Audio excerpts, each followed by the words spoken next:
हाँ जी, कैसे हैं आप सब लोग? बढ़िया, हाँ सर बढ़िया। तो क्या आप लोगों को भी बिजनेस स्टडीज के क्वेश्चन जब करते हो तो वहां पर केस स्टडी क्वेश्चन के आंसर बनाने में दिक्कत आती है? आती है सर। ये दिक्कत आपकी नहीं बेटा, ये दिक्कत उन सब बच्चों की है जो बिजनेस स्टडीज के केस स्टडी क्वेश्चन प्रैक्टिस कर रहे होते हैं। तो आज की सेशन में आपको देने वाला हूं मैं वो टिप्स एंड ट्रिक्स जो आपको हेल्प करेंगी आपके केस स्टडी क्वेश्चन को इजीली चुटकियों में सोल्व करने की, और बताऊंगा कैसे आप अपने आंसर को आइडेंटिफाई करके उसका आंसर लिख सकते हैं, उसके आंसर को सॉल्यूशन आपका निकाल सकते हैं। तो आइए बात करते हैं गाइस, हमारा आज का मेन सेशन अपनी केस स्टडीज के रिगार्डिंग है, लेकिन मैं सिर्फ आपको टिप्स एंड ट्रिक्स नहीं बताऊंगा बल्कि आपके डिफरेंट टॉपिक्स के ऊपर आपको क्वेश्चन प्रैक्टिस भी करवाऊंगा, और साथ साथ में हर चैप्टर को हम कवर करेंगे अपने पास यहाँ पे। ठीक है, तो आइए आज मेरा जो बात होने वाली है बेटा वो हमारे केस स्टडी क्वेश्चन के पार्ट में हम बात करेंगे आज nature and significance of management. Exactly your first chapter, अपने पहले चैप्टर की हम बात करने वाले हैं जहां हम बात करेंगे nature and significance of management वाले पार्ट पे किस टाइप के क्वेश्चन बनते हैं और इवन कैसे पता लगाओगे कि कौन सा आंसर आएगा। तो बात करते हैं उन टिप्स एंड ट्रिक्स की। तो याद रखना, 3 टिप दे रहा हूं, ट्रिक का पॉइंट समझ लो। पहला पॉइंट, आज से आपको याद रखना KMP। अगर आज तक क्वेश्चन का पता नहीं लगा पाए तो आज से KMP ढूंढना शुरू कर दो। ये KMP क्या होता है बेटा, सुनो ध्यान से। के का मतलब मैंने दिया है कीवर्ड्स। क्या आप लोग जानते हो, एक कॉमन सी बात समझना और चेक करना कि क्या एक्चुअल में ऐसा है या नहीं है, कि जब भी हम किसी क्वेश्चन को पढ़ते हैं, जब भी हमारे पास में हमें कोई केस स्टडी क्वेश्चन मिलता है, वो कोई ना कोई प्रॉब्लम होती है। सोचो इस पर, हाँ है ना? जितने भी BST के क्वेश्चन तुम लोग करते हो वो कोई ना कोई प्रॉब्लम को डिनोट करता है, कहीं ना कहीं प्रॉब्लम आ रखी होती है। एग्जैक्टली सर, ये बात तो कॉमन है। तो बोला पहली बात आई, हर एक प्रॉब्लम में आपको कुछ कीवर्ड्स ऐसे मिलेंगे, कुछ मतलब प्रैक्टिकली कीवर्ड मिलेंगे ही मिलेंगे जो आपके चैप्टर को डिनोट कर रहे होंगे, चैप्टर को हाईलाइट कर रहे होंगे। तो ऑलवेज रिमेंबर, हमें जब अपनी स्टोरी को रीडिंग कर रहे होते हैं, स्टोरी रीडिंग के टाइम पे ही उन्हीं कीवर्ड्स को हाईलाइट करना स्टार्ट करना है। ये जो आपके कीवर्ड्स है बेटा, ये हमारे चैप्टर्स को हाईलाइट कर रहे होते हैं। जो हमारे पास में हमारे डिफरेंट चैप्टर्स हैं, चाहे वो प्लानिंग है, ऑर्गेनाइजिंग है, स्टाफिंग है, कंट्रोलिंग है, डायरेक्टिंग है, इसको डिनोट कर रहा होता है, या फाइनेंशियल मैनेजमेंट की बात कर रहा है, ये इसी को डिनोट कर रहा होता है। तो हमें वो वर्ड ढूंढने स्टार्ट करने, पहली बात। पहली ट्रिक है, के इज कॉल्ड, कीवर्ड्स का पता लगाएंगे, नंबर 1, और इसको हम अप्लाई भी करेंगे आज सेशन में। ठीक है, नंबर 2 पे आता हूं। Number 2 is M for manager. Sir ये क्यों लिख दिया मैनेजर?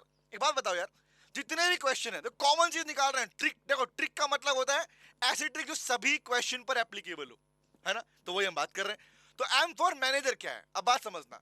कभी चेक करना, जितने भी सारे क्वेश्चन आपने BST में पढ़े हैं, वहां पर जो प्रॉब्लम दी जा रही है वो प्रॉब्लम हमेशा मैनेजमेंट को दी जा रही है। मतलब एक मैनेजमेंट के नाते, एक मैनेजर होने के नाते आप क्या करोगे, एक पर्सन जो चीजों को मैनेज कर रहा है वो क्या करेगा, हमेशा आपको ये प्रॉब्लम मैनेजमेंट पॉइंट से दी जाती है। इसका मतलब अब सुनो क्यों बताया एम फॉर मैनेजर क्यों। Listen to me. तो पहला है हमें कीवर्ड को ढूंढना, सेकंड ढूंढना, जब भी आज के बाद अपनी कोई स्टोरी पढ़ोगे, क्वेश्चन पढ़ोगे, हैबिट बना लो। मैं गारंटी दे रहा हूं, अगर आपने इस पूरे वीडियो को पूरा लास्ट तक देखा ना, आपको कभी दिक्कत नहीं आएगी, डैम श्योर फॉर दिस। सुनना ध्यान से। एम फॉर मैनेजर, तो बोला भैया जब प्रॉब्लम दी जा रही है तो बोलता है अंडरस्टैंड। आज के बाद जब भी अपनी स्टोरी रीडिंग करोगे, उस प्रॉब्लम को समझोगे एज ए मैनेजर। क्योंकि अगर मान लो किसी का नाम है सना, नाम लिखा, कुछ भी नाम लिखा मेरा, समझ लो प्रॉब्लम तुम फेस कर रहे हो। ठीक है, तो पर्सनलाइज करना पड़ेगा हमारे पास। तो क्या बोला sir, understand the problem. Understand the problem, जब भी क्वेश्चन पढ़ते हो उस प्रॉब्लम को पढ़ो एज ए मैनेजर, कि तुम खुद एक मैनेजर हो, इस ये सोच कर पढ़ो। अक्सर बच्चे क्या करते हैं पता है, वो सोचते हैं हम तो स्टूडेंट है, हम चैप्टर पढ़ रहे हैं, और इसकी वजह से आपका कनेक्शन बिल्टअप नहीं हो पाता। नंबर 2। थर्ड पे आता हूं, पी इज कॉल्ड पर्सनलाइज करना। पर्सनलाइज क्या करोगे, पर्सनलाइज दी, क्या करोगे, पर्सनलाइज दी प्रॉब्लम। प्रॉब्लम को अपने ऊपर लिखा एंड सॉल्यूशन। आपको क्वेश्चन पढ़ते ही डिसीजन लेना है कि ये सेम प्रॉब्लम जो आ रही है उसका सॉल्यूशन, उसके ऊपर एज ए मैनेजर आप क्या डिसीजन लेते। तो 3 वर्ड बोल रहा हूं, KMP। KMP, K is call keyword ढूंढेंगे, M is call as a manager सोचेंगे, तीसरा बोला पर्सनलाइज करेंगे प्रॉब्लम को कि हाँ हम ही मैनेजर है और हम इसका सॉल्यूशन क्या निकालते। ये 3 तरीके से गारंटेड बोल रहा हूं आपका केस स्टडी क्वेश्चन होगा चिंदी। लेट मी शो यू, दिखाता हूं कैसे होगा। हम बात करते हैं, ऐसे थोड़ी होता, हम समझ के पढ़ेंगे। तो फर्स्ट चैप्टर है nature and significance of management. ऐसे 1 बाय 1 अपने बाकी चैप्टर भी कवर करेंगे अपनी केस स्टडी के रूप में। ठीक है, तो पहला पिक कर रहा हूं, लीजिए गाइस, ये एक प्रॉब्लम है, क्वेश्चन दिया हुआ है, और मैं इसके बाद मैं आपसे पूछूंगा डिफरेंट क्वेश्चन इसी के रिगार्डिंग, ठीक है? ओके, अब बात करते हैं, चलो दिखा दो कैसे पहचानोगे। मैं आपके साथ साथ में आपकी क्वेश्चन को पढ़ रीडिंग कर रहा हूं, सुनना मेरे साथ में, हर बच्चा रीडिंग करेगा। तीन बातें याद रखनी, कौन सी? K M P, K is call, पहले कीवर्ड ढूंढेंगे, M is call as a manager पढ़ोगे, पी इज कॉल प्रॉब्लम को सॉल्यूशन में निकालोगे। रिमेंबर, स्टोरी पढ़ते ही रीडिंग करना पड़ते हैं। चलो भैया देखो देखो पढ़ना। कह रहा सना इज द ब्रांच मैनेजर। मैंने क्या बोला? जब भी क्वेश्चन मिलेंगे आपको मैनेजमेंट पॉइंट से ही मिलेंगे, तो अच्छी बात, तो बहुत बढ़िया बात है ना। सभी क्वेश्चन में कॉमन पार्ट क्या है? मैनेजमेंट पॉइंट सोचना है। तो क्या बोला? Sana is the branch manager of ABC handicraft private limited. The company objective, सा पढ़ो, the company objective is to promote the sales of Indian handloom and handicraft products. It sells fabric, furnishing, readymade and household items are made out of traditional Indian fabrics. ठीक है भैया, कहानी पढ़ ली भाई, simple fabric का काम कर रहे हैं। आगे पढ़ो। अब आपने एक चीज निकाली, सना कौन है? मैनेजर। सना कौन है? मैनेजर। आगे बात करते हैं। तो प्रॉब्लम भी किसके ऊपर आएगी? मैनेजमेंट पे आने वाली। आगे बात करते हैं, हाईलाइट कर रहा हूं पॉइंट को। सना decides quantities, variety, color, texture of all the above items and then allocate the resources for the product purchase from different supplier. Different supplier को क्या कर रही है भैया? सिंपल सी बात, वो उसी अकॉर्डिंग डिमांड, अपनी प्रोडक्ट के अकॉर्डिंग सप्लाई क्या कर रही है? डिसाइड कर रही है, एलोकेट कर रही है। आगे बढ़ना। कह रहा शी अपॉइंट्स। अब प्लीज एक वर्ड आया, बताना ये अपॉइंट वर्ड को किसको हाईलाइट करता है? बताओ, अपॉइंट वर्ड किसको हाईलाइट करता है? सर शब्दों को पकड़ना है, चेक करो। मैनेजर वर्ड आया, अपॉइंटमेंट, अपॉइंटमेंट किसके कनेक्टेड है? याद करो सर, लोगों को लगाना, याद है? Staffing. Appointment is a part of किसका था? स्टाफिंग। याद आया? आगे बढ़ना। She appoints a team of designers, craft people in the company who develop some print for bed covers in bright color of silk. ये देखो एडिशनल इंफॉर्मेशन है, फालतू कहानी छोड़ दो, एक्स्ट्रा कहानी नहीं देखनी, हमें कहानी पे जाना है वर्ड्स के ऊपर। भाई फैब्रिक का बिजनेस कर रहे हैं, कपड़ों का बिजनेस कर रहे हैं, बेडशीट वगैरह पे कवर बनाते हैं, लेकिन एटलीस्ट अब बात कर रहे हैं कि उसने लोगों को अपॉइंट किया। रिमेंबर, तो सना कौन है? मैनेजर। क्या कर रही है? स्टाफिंग का बस पूरा कर रही है। क्वेश्चन निकल गया है, आगे बढ़ते हैं।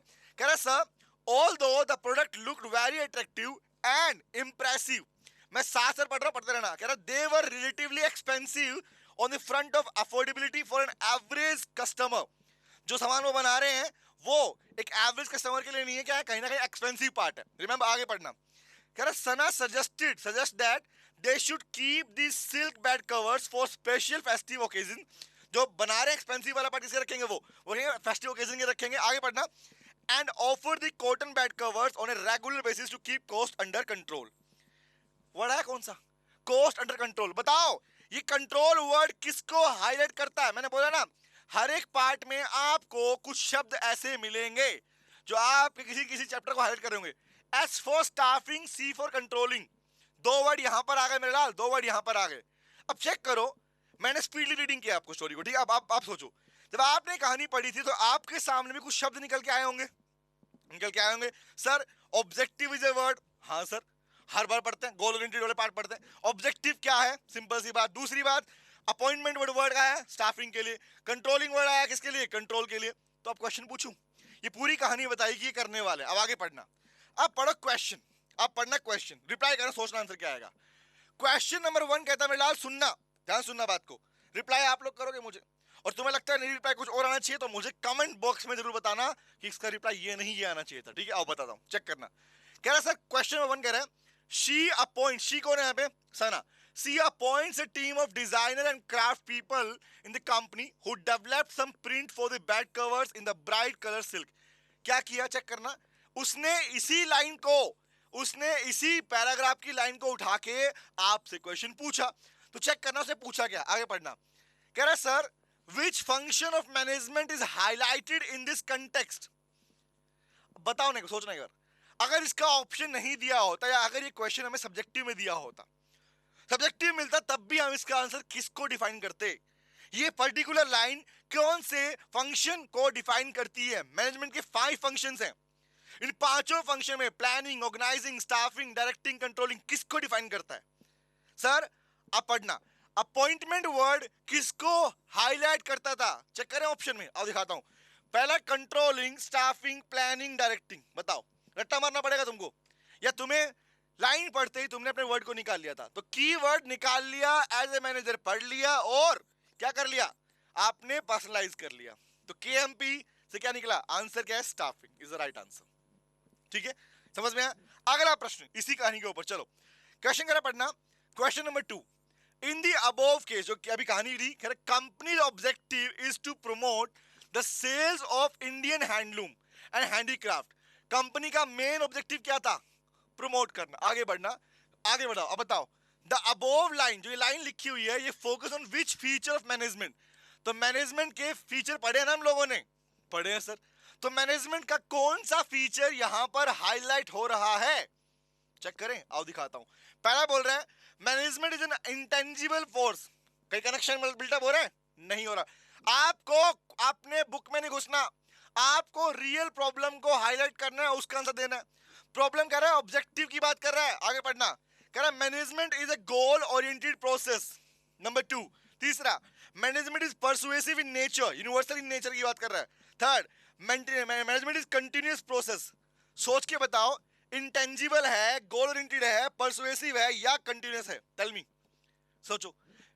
आंसर, चारों फीचर होते हैं, पता है ना भैया? मैनेजमेंट के फीचर्स में हमने चारों फीचर पढ़े हुए, चारों फीचर होते हैं। बट ये पर्टिकुलर लाइन किसको हाईलाइट कर रही थी? जब हमने अपनी स्टोरी पढ़ी, किसको हाईलाइट कर रही थी? ऑब्जेक्टिव। तो बताओ बेटा, ऑब्जेक्टिव से कनेक्टेड पार्ट कौन सा है? क्या ऑब्जेक्टिव और गोल का मीनिंग एक ही होता है? Answer is yes. तो गोल ओरिएंटेड प्रोसेस, गोल क्या था आपको दिख ही रहा है अपने पास में, तो आंसर क्या है? B is the right answer. समझ में आया? तरीका समझ रहे हो कि अगर आपने कीवर्ड्स निकाल लिए और एज ए मैनेजमेंट पॉइंट से प्रॉब्लम को ले रहे हो, सॉल्यूशन अपने आप साक्षात प्रकट आपके सामने हो जाएगा। नेक्स्ट पे आता हूं, अगला प्रश्न, क्वेश्चन नंबर 3। और मैं चाहूंगा इस सेशन के बाद में आप मुझे कमेंट बॉक्स में जरूर बताएं कि नेक्स्ट जो सेशन है केस स्टडीज के ऊपर बीएसटी में, आपको कौन से चैप्टर पर चाहिए। आई वॉन्ट टू नो किस चैप्टर में आपका अगला प्रश्न लेके आऊं। ठीक है, आगे आते हैं, नेक्स्ट पे आओ। With reference to the above case, जो सना की बात कर रहा है, at which level of management Sana is working. बताओ बेटा, बताना मुझे, कहानी दिखाऊं? इस पूरे क्वेश्चन के अंदर तुम्हें क्या लगता है सना मैनेजमेंट में कौन से लेवल पे काम कर रही है? कीवर्ड देख रहे हो, कीवर्ड कौन सा था निकाला था हम लोगों ने? मैनेजर। और ऐसा नहीं सिंगल क्वेश्चन की बात नहीं करा, तुम जितने चाहो उतने क्वेश्चन प्रैक्टिस करो और चेक करो कौन कौन से कीवर्ड है, उन्हें हाईलाइट कर लो बेटा। हाईलाइट करने के बाद में एज ए मैनेजर उनका सॉल्यूशन देते रहो, सिंपल सी बात। तो बताओ मुझे, मैनेजर कौन से लेवल पे आता है? बात करते हैं। क्या मैनेजर लोअर पे आता है? नहीं सर। क्या टॉप पे आता है? नहीं सर। किस पे आता है? मिडिल पे आता है? Yes sir. टॉप पे ये तो होता ही नहीं लेवल, तो कौन सा आंसर है? C is the right answer, middle level पे आता है। टॉप, मिडिल, लोअर, याद आया? चले आगे आते हैं। अगला प्रश्न, क्वेश्चन नंबर 4 बताओ मुझे। चेक कर पा रहे हो? क्वेश्चन एंटो निकलेंगे अपने पास में, चेक करो। Sana suggest, लास्ट लाइन उठा रहा है, देखो Sana suggested that they should keep this silk bed covers for special festive occasion। Last line थी उस पैराग्राफ की। Offer the cotton bed cover, तो किसके लिए? सर रेगुलर कस्टमर को। अब पूछा इसने क्या पढ़ना? विच फंक्शन पूछा है। फंक्शन में कितने फंक्शन है? 5 फंक्शन है। Which function of management is highlighted in this context? बताओ बेटा, इस वाली कहानी के अकॉर्डिंग जो सना सजेस्ट कर रही है, ये कौन से पार्ट में आता है? किसी को सजेस्ट करना, किसी को सजेस्ट करना, क्या किसी को डायरेक्शन देना होता है नहीं होता? टेल मी, बताओ। किसी को सजेस्ट करना, एज ए मैनेजर आप अपने लोगों को सजेस्ट कर रहे हो कि ये वाली अलग रख दो कवर, ये बाद में रखोगे। बताओ, टेल मी, कौन से पार्ट में आता है? क्या वो कंट्रोलिंग है? नो। क्या वो स्टाफिंग है? नो। क्या वो ऑर्गेनाइजिंग है? नो। तो अब बताओ, 4 वर्ड दिए यहां पर, लेकिन लेकिन लेकिन मैंने डायरेक्शन वर्ड नहीं डाला। देखो अक्सर दिक्कत आएगी हमारे पास में, सर कई बार हमें ना ऑप्शन में दे देंगे हमारे पास सीधा पॉइंट आंसर। अब बताओ, इस वाले क्वेश्चन में आपको डायरेक्शन वर्ड तो मिला ही नहीं, आपको डायरेक्शन वर्ड तो मिला ही नहीं, तो जवाब दो। सना जो ये सजेशन दे रही, डायरेक्शन दे रही है, ये किस चीज के लिए, पर्पस क्या है इसका? अगर आपको क्वेश्चन में ऑप्शन में डायरेक्शन मिलता तो we will click the point, answer कौन सा था? डायरेक्शन। बट यहां पर हमें डायरेक्शन पॉइंट, सजेस्ट का पॉइंट, यहाँ पे क्या बोल रहा है? वो बता रही है वर्ड क्या है, लिसन टू मी। हमने लास्ट वर्ड कौन सा हाईलाइट किया था पैराग्राफ में? कंट्रोल। तो कंट्रोल से कौन सा पार्ट कनेक्टेड है? Answer is controlling. लेकिन अगर स्पेसिफिकली हमारे पास लाइन पूरी नहीं मिलती और ये वर्ड मिलता खाली, तो will pick the word direction, otherwise कौन सा वर्ड पिक किया हमने? कंट्रोलिंग। तो गाइस ये था हमारे पास में नेचर एंड सिग्निफिकेंस के ऊपर हमारा एक क्वेश्चन, और आपको मैंने पैटर्न बताया KMP, keywords, M for as a manager सोचो, और थर्ड हमारे पास कौन सा बेटा, आप अपना पर्सनलाइज करो, प्रॉब्लम का सॉल्यूशन निकालो। तो आपको नेक्स्ट क्लास कौन से पार्ट पे चाहिए कमेंट बॉक्स में जरूर बताइएगा, और ऐसी अपकमिंग वीडियोस के लिए चैनल को सब्सक्राइब कर लो नहीं किया है तो, और वीडियो को लाइक और शेयर करना मत भूलना। Thank you very much, bye bye, take care, bye guys, bye. Hello बच्चों, कैसे हैं आप? मैं CA संतोष कुमार।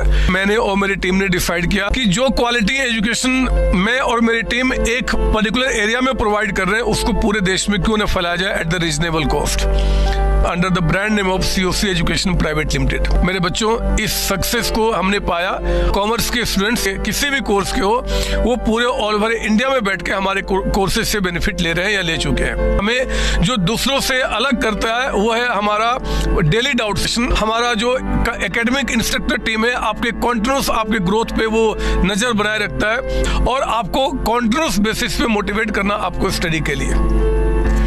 मेरे बच्चों, कुछ रिव्यूज पूरे ऑल ओवर इंडिया से आए हैं, मैं चाहता हूं कि वो आपसे शेयर करूं। This is Komal Mishra of class 11. I am Vishal, preparing for CA Foundation. Hello, my name is Anshika and I'm doing CA Intermediate. Ayaz from Bihar, student of CUC since class 11th and now in foundation. I have purchased my CMA intermediate classes from CSC Education. Hi everybody, this is Rahul. I am currently pursuing the CMA finals. मैंने YouTube पर पहली बार संतोष sir का class देखा, उनके पढ़ाने का तरीका मुझे बहुत ही पसंद आया। Very thankful to Santosh sir. He is really a very nice teacher. अगर मैं संतोष सर के टीचिंग स्टाइल के बारे में बात करूँ तो आपको महसूस ही नहीं होगा कि आप वीडियो क्लासेस में बैठो, आप लाइव क्लासेस में बैठो। Santosh sir has cleared all my doubts and he gives a very तगड़ा concept over accounting. Thanks to COC, my concepts are pretty clear, my doubts get clear right away and I'm even able to score a good mark. इसलिए मैं संतोष sir का दिल से thank you so much कहना चाहता हूँ। आइए आप भी हमारे साथ ज्वाइन करें और सक्सेस के पाथ पे आप भी हमारे साथ अपने सपनों को पूरा करें।